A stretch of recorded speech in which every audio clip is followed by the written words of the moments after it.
My sister, who took John away from me, said, "I'll be happy enough for both of us." She sent me an invitation to her wedding with John, trying to make me jealous. But I told Mom, "We'll go anyway. We'll make sure to make it special." Usually my parents are nice and hardly ever get mad, but they've had enough of my sister's bad behavior. We went to the wedding with determined smiles, but it turned out to be a disaster, not a happy occasion. I'm Hannah Turner, 24 years old, and I draw pictures for a living. I got married recently, not even a year ago, and my relationship with my husband, John, is strong. We met through a friend and quickly started dating. He proposed to me at a restaurant with a beautiful view at night. Our wedding was full of happiness, surrounded by family and friends. One day, I noticed that my husband John forgot his phone in the living room. I picked it up and brought it to him, saying, "John, you forgot your phone." He seemed a bit nervous as he took it, thanking me quickly before rushing out the door. His sudden rush left me feeling uneasy, and that feeling marked the beginning of my suspicions. After that day, John started carrying his phone with him everywhere, even at home. I found it strange, but I couldn't imagine John would cheat on me, right? We'd been getting along fine without any major problems. So I tried to convince myself that everything was okay. However, my trust didn't last long. While I was hanging up laundry, I saw a notification on my own phone. It was an email from an unfamiliar address. "Hey, long time no see. How have you been?" It seemed like it could be from someone I knew, but I heard about scams where people pretend to be friends, so I decided to ignore it. But then another message came through. "Hey, don't ignore me. I can see you read it. Ignoring your sister? That's just like you, always so mean." Right after I closed my phone, it rang, and it was another message from the same unknown sender, calling me their sister. Indeed, I do have a sister named Sally, but she's known for causing trouble in various ways. Sally, my sister, had a history of causing trouble, especially with money. She often borrowed money from friends and then disappeared without paying them back, leaving my parents and me to deal with the fallout. Because she was their daughter, my parents always ended up paying off her debts. On top of that, Sally had a habit of making complaints over the smallest things. She'd yell and be rude, even making people kneel down to apologize to her. This made her a difficult customer to deal with. Another problem was Sally's love life. She had a thing for men who were already in relationships, whether they were friends or family. She didn't care about causing tension between people, she just pursued what she wanted. Because of her behavior, I had cut ties with Sally since she left home. So when I received a message with the word sister on my phone, I felt uneasy. I debated whether to respond, but I ultimately decided to ignore it. Whether it was really Sally or someone pretending to be her, I didn't want to get involved. However, the messages kept coming until I finally opened one to block the sender. What I saw shocked me to my core. It was a message from Sally, saying that John was now hers and that I should hurry up and divorce him. There was even a photo of John and Sally together as proof. I didn't need any more confirmation, I knew it was true. I sat down, feeling dizzy with shock and disbelief. After Sally's message, John never came back home. Instead, all I got was a set of divorce papers filled out by him. My attempts to reach John were met with silence. Losing my husband in such a sudden way left me feeling devastated, angry, and emotionally fragile. Why, John? I cried for days. Once I had calmed down a bit, I decided to reach out to Sally. "What do you want? Let me speak to John. You've been ignoring me for so long, and now you contact me without even saying hello or apologizing. What's your intention?" I demanded. "Excuse me? You should be the one apologizing. Just send John back home for now." "No way. He doesn't want to come back. He says he loves me more than he ever loved you. And why should I apologize? It's your fault for not being able to keep him." No matter what I said, Sally wouldn't listen. I was already feeling terrible mentally, too exhausted to worry or think anymore. I realized it was pointless to keep arguing. Holding on would only make things worse. You know, if you're going to be angry at someone, be angry at your own lack of charm, loser. After that conversation, I shut off my phone. I was done dealing with Sally and had lost all affection for John, who had chosen her. Before I knew it, I had signed the divorce papers, and just like that, my once happy marriage was over. My life became a mess after that. Maybe because of the emotional damage, I struggled to eat and felt more tired than usual. I looked so worn out that my coworkers started to worry. Despite trying to reassure them with a smile, it felt like my body and mind were reaching their limits. Eventually, I collapsed at work and woke up in the emergency room. My parents and a close coworker were there beside me. Hannah. Can you recognize me, Hannah? Their voices brought me back to reality. Looking around, I realized I was in hospital, remembering what had happened. Oh, I collapsed, didn't I?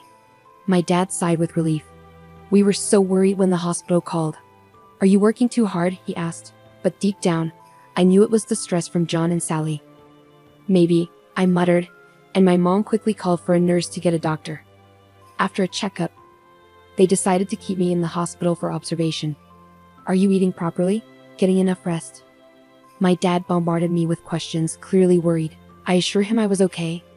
My mom asked him to buy some drinks and snacks for me, and he agreed, leaving the room. Hey Hannah, something's not right, is it? Natalie said. You've seemed really tired lately, and this is so unlike you. They say women have strong intuition, and Natalie seemed to have it. I sighed and opened up to them about everything that had been happening. I ended up crying while explaining, realizing I had reached my breaking point without even realizing it. I thought I could handle it all, but it turns out I didn't understand myself as well as I thought. As I tried to laugh it off, my mom squeezed my hand tightly. I had no idea all of this was going on. Why didn't you tell us sooner? This is the first time I'm hearing about the divorce. I'm sorry to say this in front of you, Mom, but is Sally out of her mind? I can't believe it. Both of them expressed their anger towards Sally, and I could tell they were genuinely worried about me. I didn't want to cause trouble or worry anyone, so I tried to downplay the situation. I felt embarrassed, and part of me believed what Sally had said might be true. Maybe it was my fault for not being more appealing. That's nonsense. What are you talking about? It's clear that Sally and your ex are the ones in the wrong here. Natalie is right. You didn't do anything wrong. To think you were suffering all alone, I'm so sorry.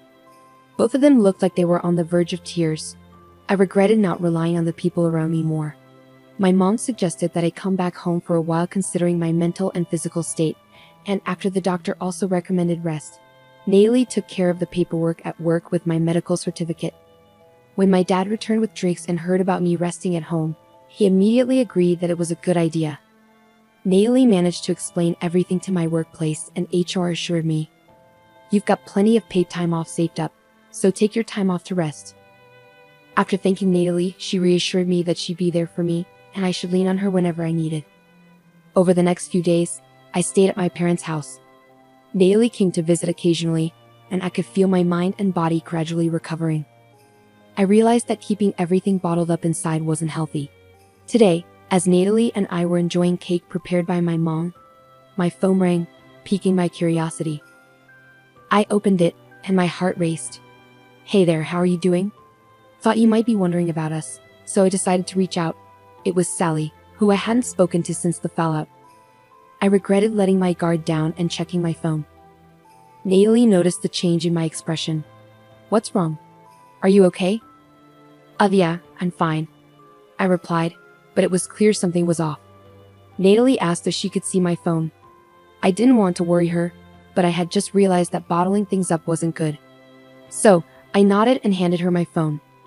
Natalie looked puzzled as she read the message. "What's this? Is she picking a fight? This is Sally, right?" I nodded in response, and Natalie closed the phone. "Just ignore it. Actually, let's block her." "No point in dealing with someone like this," she suggested, and I agreed. Opening my phone to block Sally just then, another message from Sally came in. "We've been living together smoothly since then, and guess what? I got pregnant." You might be thinking already, but nope. John and I started our relationship 6 months ago. The word pregnant made time stop for me. We had been trying to conceive during our marriage.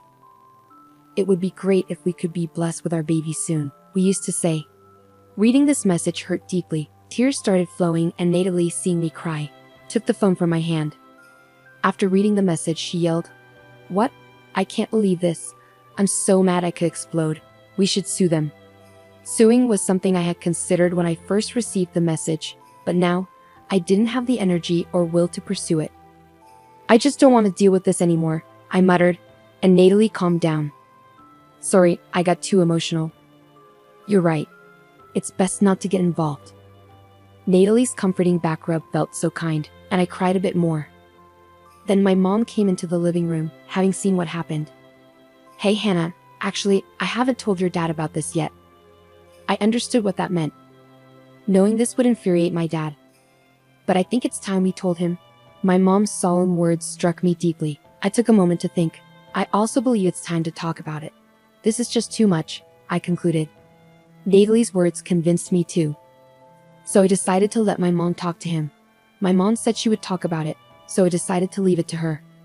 After Natalie went home and it got dark, my dad came back from work. He said it smelled good in the house and asked what was for dinner. I welcomed him home, and he seemed happier since I returned.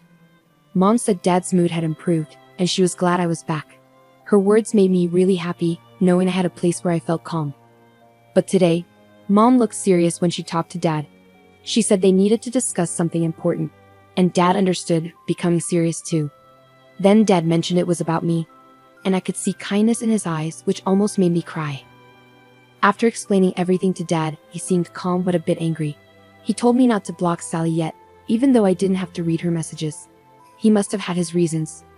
Mom usually followed Dad's advice in situations like this. Dad also suggested letting Natalie know about it. I understood and agreed. Both Mom and Dad reassured me that everything would be okay and that they were here for me, along with Natalie. Their kind words and smiles made me feel so relieved and happy that I ended up crying. Seeing this, both my parents laughed, and my heart felt warm.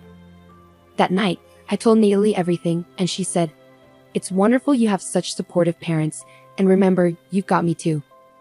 I gazed at the stars, feeling comforted. After talking it over more, I decided to move back home. That meant going back to my parents' place since it's close enough to commute to work from there. Natalie thought it would be better for my mental well-being to be away from a house full of painful memories. Since I was the one on the rental contract, I handled canceling it and sent John's stuff to his parents' house. On moving day, I sorted out mail forwarding at the post office and completed the move smoothly. I bid farewell to the landlord with a smile, leaving on good terms. Back at my parents' place, I settled back in and returned to work. My coworkers had been concerned, but now I could genuinely tell them I was okay with a smile. My boss reminded me not to push myself too hard, which made me appreciate my workplace even more. A few months later, I returned home. When I got there, my mom had a serious look on her face. She said we needed to talk and asked me to come to the living room after changing. I sensed something was wrong from her expression. After changing, I went to the living room where my parents sat, looking puzzled over a letter. I sat down in front of them, and they showed me the letter. It was an invitation to a wedding, but what could be the problem with it? I asked if I could see it, and my dad said yes. When I looked at it, I saw it was from Sally and John. I was shocked. What? I couldn't believe it. "You filed a forwarding address because you moved, right?" my dad asked. "Yes, that's right." No wonder both my parents looked worried, but surprisingly, I felt calm. If this had happened before, I would have been really shocked, but now, I just felt disgusted. "Are you okay?" my mom asked, concerned.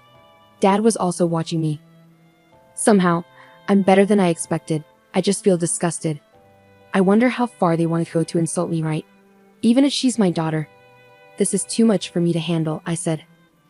"I'm glad Hannah isn't as shocked as we thought, but this is still unacceptable." I could see my parents were angry for my sake. I'm grateful for my parents who were standing up for me. The invitation was addressed to me. "Do I have to go?" I asked, feeling uncertain, and my parents looked at me with determination. "Mom and I will go. We'll show them what hell looks like." It was unsettling to see my usually gentle parents so angry. "But the invitation is addressed to me," I pointed out. "Well, we're the parents of the bride. It would be rude not to attend, right?" my dad reasoned. "Exactly. It's our daughter's wedding. We're looking forward to it," Mom said with a smile, but her eyes didn't match her expression, making me nervous. Dad brushed off my concerns and kept getting ready. "I hope it's okay," he said, ignoring me. I heard a car pulling up, so I went to check if they had called a taxi. But instead, I found Natalie stepping out of a familiar car. "Natalie, what are you doing here?" I asked in surprise as I opened the door. She looked stunning in her party dress. "Good morning. Are your dad and mom ready?" she asked, ignoring my question. "Wait, am I attending the wedding too?" I was shocked by her statement. When my parents came out, I asked them what was going on. It turned out that one of John's relatives was a friend of Natalie's. Upon hearing about the situation, she was invited to attend as his relative's girlfriend. My parents didn't object. In fact, they seemed excited about going together.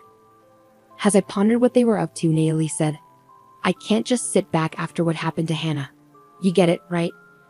Despite feeling anxious, I agreed. Then my parents and Natalie left together for the venue in one car.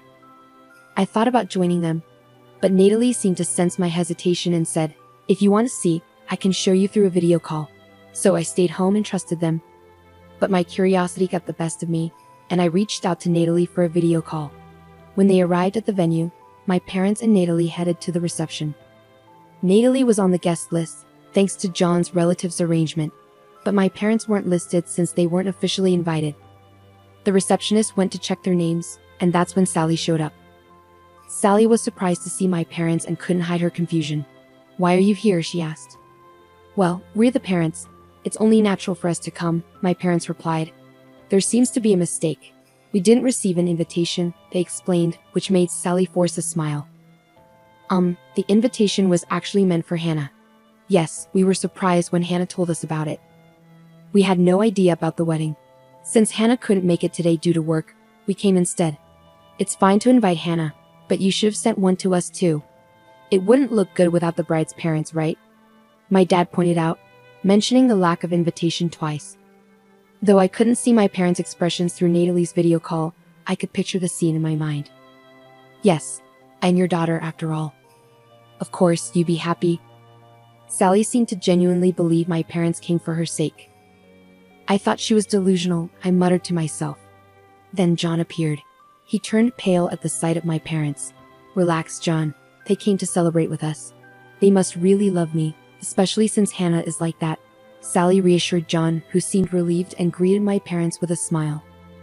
John's parents also joined in, and the atmosphere became friendly and warm. Seeing my former in-laws chatting happily, a memory of being fondly cared for by them stings a bit.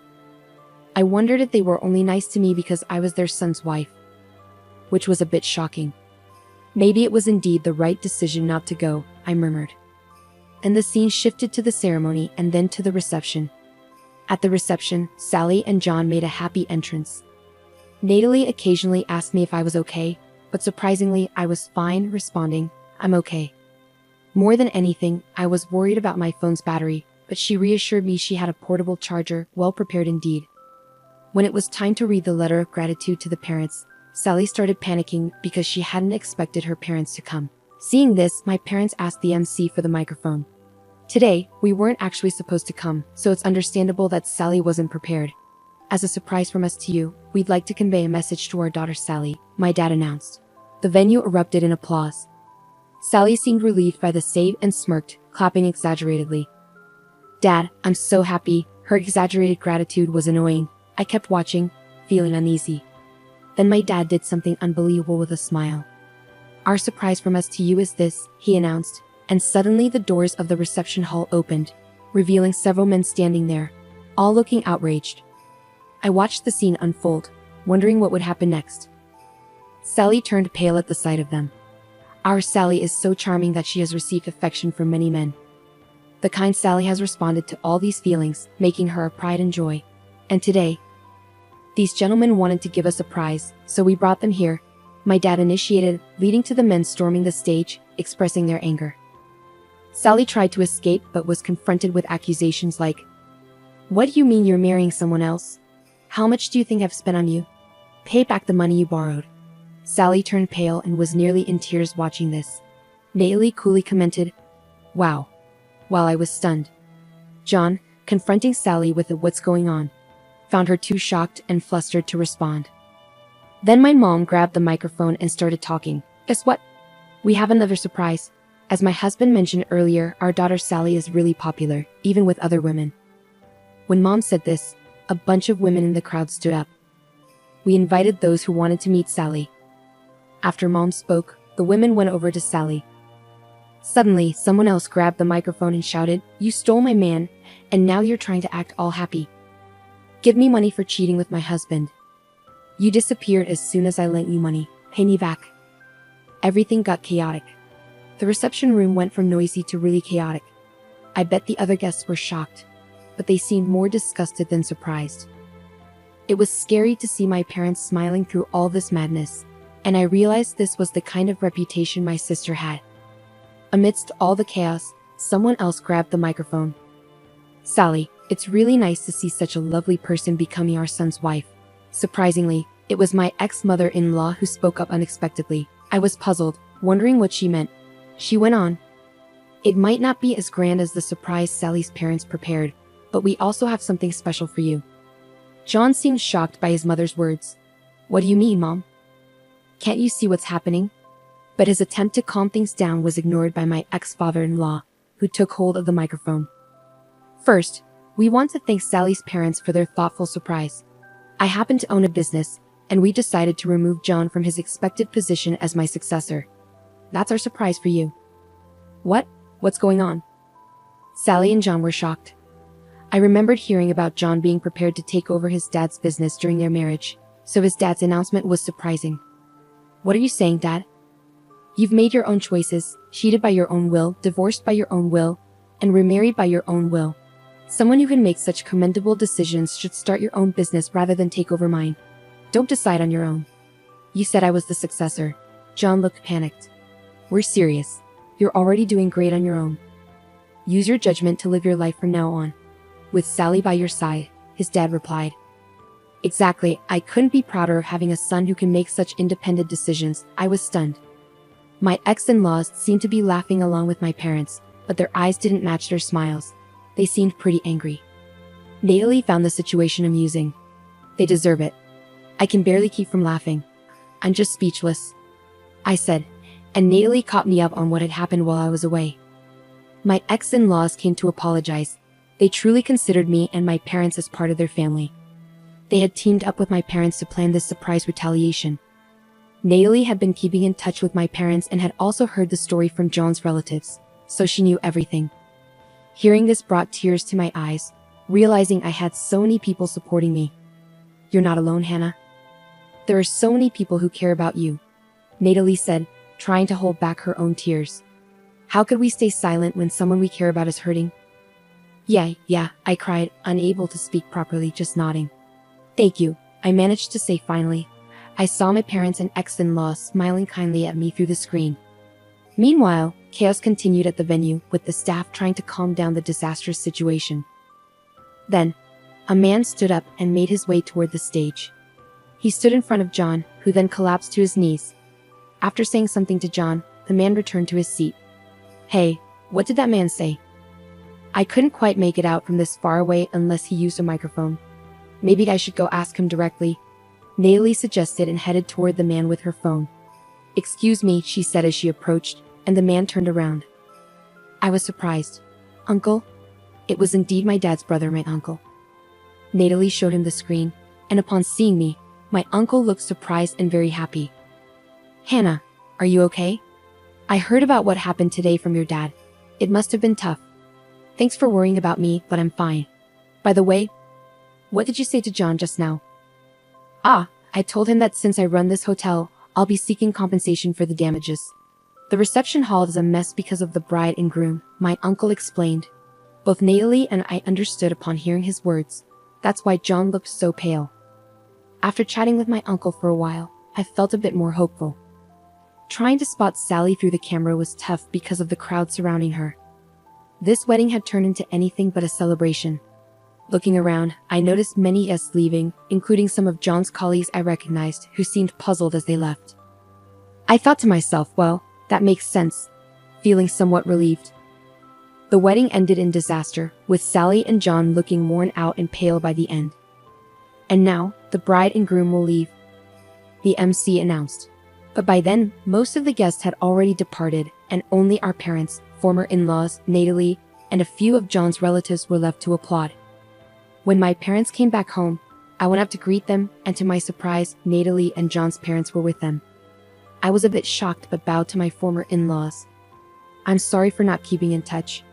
I regret how our marriage ended despite your kindness."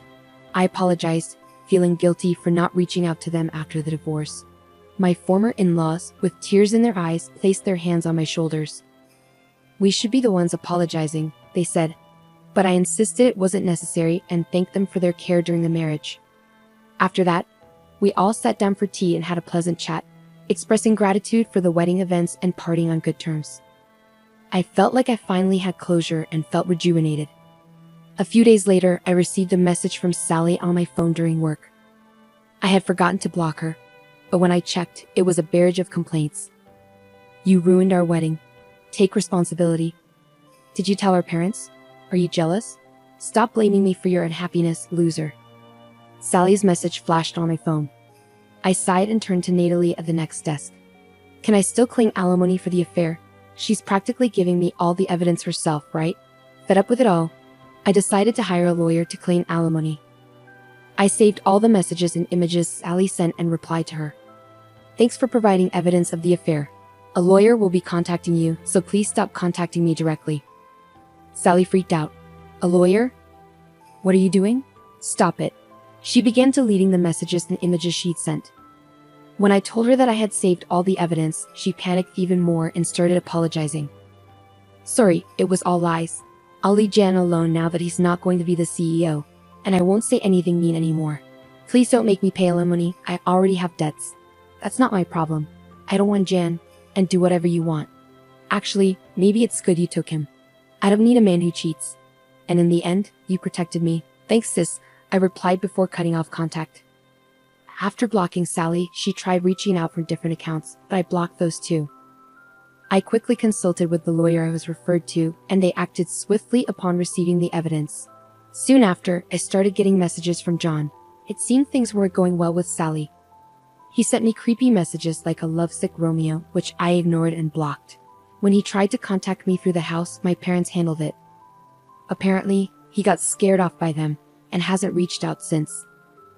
Later, the lawyer informed me that John and Sally had agreed to pay the alimony. They tried to resist using Sally's usual complaint tactics, but that didn't work on a lawyer. Realizing they had no chance, they gave in. John, who was initially resistant, looked defeated and pale after learning Sally had provided plenty of evidence against him. Despite feeling bitter about being harassed by such immature individuals, I'm now just thankful for the many people who stood by me. Sally and John eventually got divorced. Sally, with no one else to turn to, contacted our house once, but my parents issued a statement of estrangement. She hung up the phone crying. John, rumored about the wedding at work, found it uncomfortable and ended up resigning.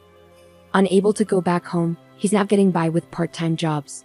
Meanwhile, I received a promotion at work because of my excellent performance. I also started a relationship with someone I met in my new department. Thinking ahead, Natalie also clicked with one of John's relatives, and we often share our love stories. Next month, as a celebration, my parents, Natalie, and even my former in-laws are planning a trip to the hot springs together. Despite hitting rock bottom, I feel happier than ever before.